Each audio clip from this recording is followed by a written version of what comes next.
certifying badasses one podcast at a time. Teaching you to love Monday. Check your baggage at licensed-to-be-badass.com and hop on the bus to Badassville. Turn up your energy with Mustang Monday. Here once again in the driver's seat is Kelly Orchard. So hey everybody. Hi. Oh, she just jumped right in. This is Kelly Orchard, the Badass Certifier with Mustang Monday, with Laura Lawrence. That's me. There's a middle name, or a middle... Cuevas. Oh. I know. Cuevas. I know. I had to throw that in because Laura Lawrence is so boring. That's like Jennifer Smith. You guys use your maiden names, right? I got to throw that in. Right. That's more pizzazz. Right. Well, okay. So, so Laura is a patient navigator here at Michelle's Place, and we're wrapping up, or actually we're still in the Michelle's Place month for Mustang Mondays. It's been tons of fun, a lot of fun. You guys are we have a lot of fun, right? I love working here. So, share a little bit about what you're comfortable about your story as we get to a badass tip, because what I've been learning about Laura is you're pretty badass in your own right. I have to say yes, that's true. I love that. See, and that's the key. It's like you have to know that you're a badass. Well, yeah. I've been through a lot. You know? I'm still here. Mm-hmm. I'm still moving forward. So, and how do you do that? Surrounding myself with really great people. Mm-hmm. Yeah. And doing good work. Good work. Doing work for others. What do you love about your job with Michelle's Place? I love turning tears into smiles. And how do you That's do my that? favorite. That's your favorite. Yeah, It's my favorite. How could it not be? I know. Yeah. Well, it's great because, I mean, giving hope to people is like when they're at their lowest, they feel like they're at their lowest and they're scared and they just think the whole world's going to end, and you give them that little ray of hope and they're so much lighter and happier.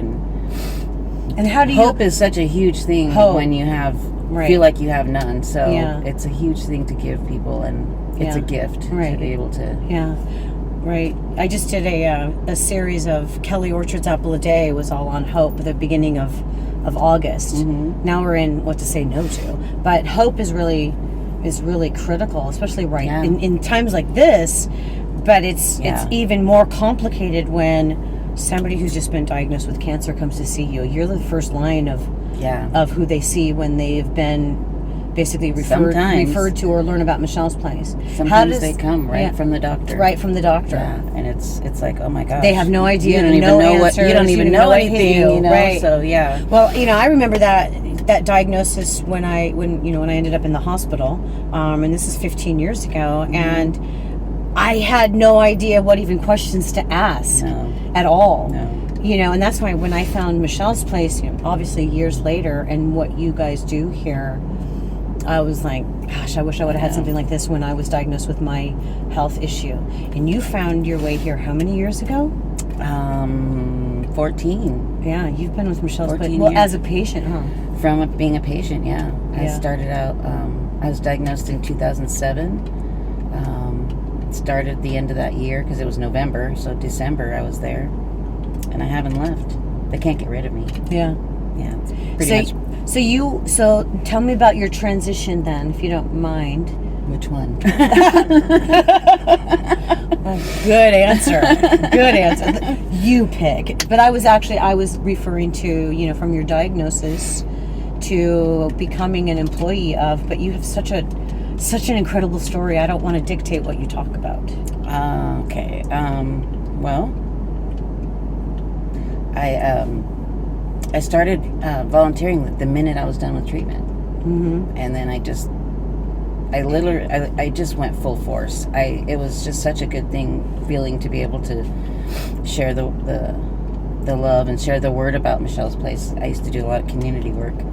And so just being their voice for a while, and then coming in and actually helping people. It took me a while to actually get to that point. I was more getting out in the public, sharing your story, sharing my story, and about how how it helped you get through your journey. Exactly. And because it was still so fresh and new, it's not like a historical thing. The way back when this just happened to me, and I just finished my treatment, and now I'm volunteering. Yes, right. So that was, and then it took a while for me to actually be involved with clients, which I'm glad because I wasn't ready, Right. Did you feel that you just didn't have anything to offer them, or maybe because I felt lost myself lost as a yourself? survivor? And I think that a lot of people find that they don't think that they really have anything to offer because they still feel lost. Right. And it's not entirely true, is it? You really had more to offer than you realized. It kind of came out as it needed to, I guess. I don't know. I grew into the position of where I'm I at love now. that. You grew into it. What did you do for work before? I actually sold insurance. I could not do that afterwards. Yeah. After cancer, it was like nothing was normal. Nothing was, right. My husband had passed away before, and I had three daughters, and I'm like, I don't want to sell insurance anymore. I just couldn't do it. Plus I actually had a lot of side effects from the chemo, so I wasn't able to work for a while, so there was a lot of depression and so totally relate. it was a lot. So this kind of a lot of years. So this kind of environment, like you said, you've started volunteering because it was really helping you. It was. And then by you getting help, now you're giving to others in a similar situation that you were in. Mm-hmm. And it's just a perpetual growth trail. For me, especially. Well, I hope for a lot of people, Yeah. I know that when I first discovered Michelle's Place, I shared, it's like I met Kim at a networking event. Yeah. And just fell in love with the concept. And, they don't have that for heart patients. Heart hospitals and people you should consider. It's like it's more than, I love the American Heart Association, but it is more research. Yeah. And than it is about actual in-person support and resources. There's nothing, I've never heard of anything like this. So it was, that's why I signed up. You a little jealous? Little, yeah.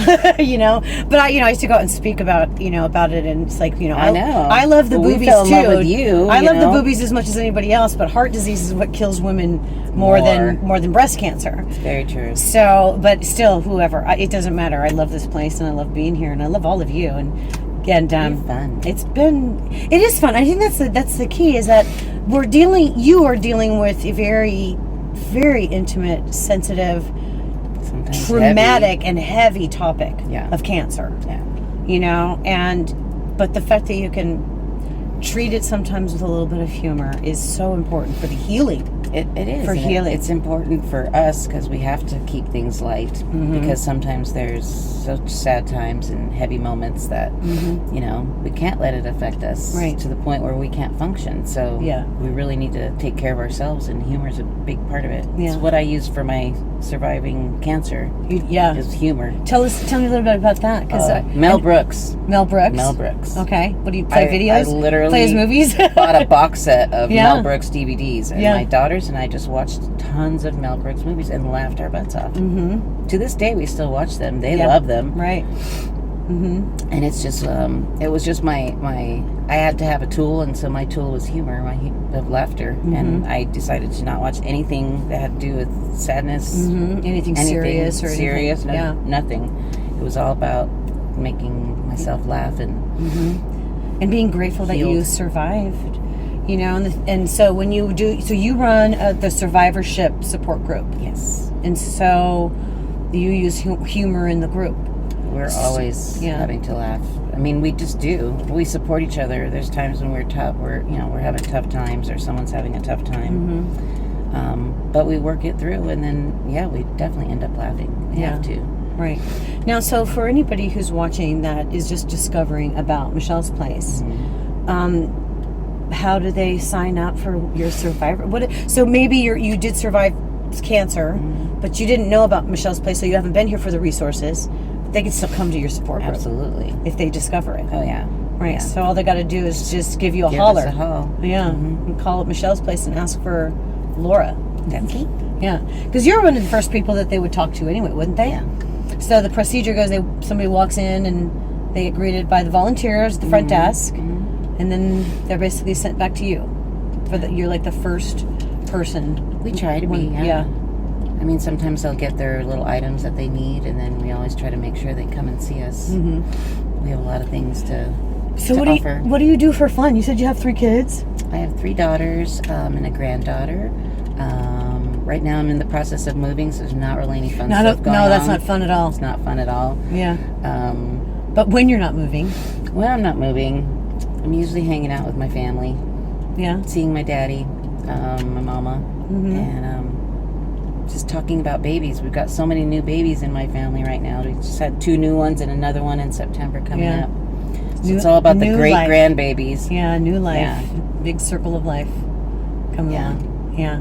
So. Well, thank you so much. So a badass tip. Let's do it. Let's talk about a badass tip. I was going to say, thank you. We're done. You know, so what is it, one of the best advices that you, or, you know, pieces of advice that you give, let's just say someone who's just been diagnosed with a crisis, what is the one thing that you say they leave here happy? What is it that you do? I just, you know what? You have no tip.